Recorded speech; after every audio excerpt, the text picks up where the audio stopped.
Welcome to Skills with Santosh. This is the Royal Enfield Adventure Riding Tutorial Series. And this one, all about ruts.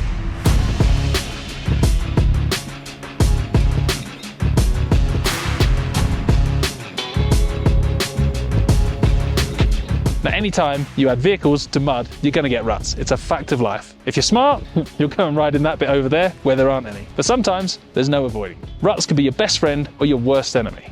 So here's our guide on how to tackle them confidently, safely, and to make the most out of any trail on your adventure. The first way to attack ruts is sat down. It's not cool, it's not fast, but it's an easy and safe way to get to the other side.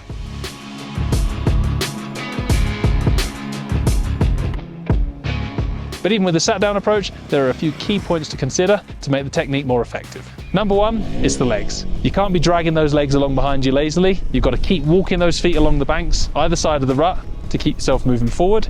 And they also provide a handy bit of motive power if the mud gets too deep. Secondly, throttle and clutch. We always want to be covering the clutch lever, because if anything goes wrong or we get off balance, we can nip the clutch in and calm everything down. With the throttle, we want to keep the bike driving forward. A driving forward bike is always more stable than one where the throttle is closed.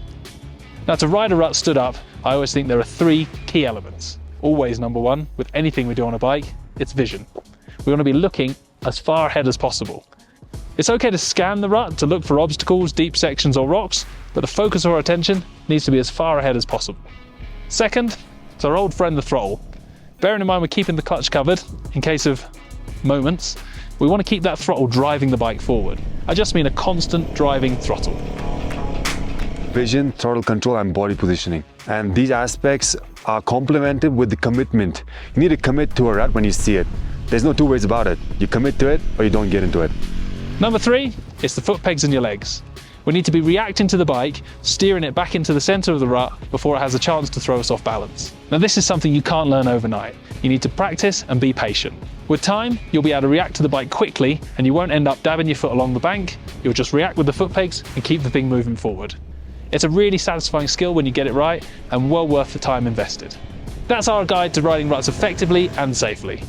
Put in the time, put in the practice, and it will pay dividends, and you'll end up enjoying every single trail wherever you ride in the world.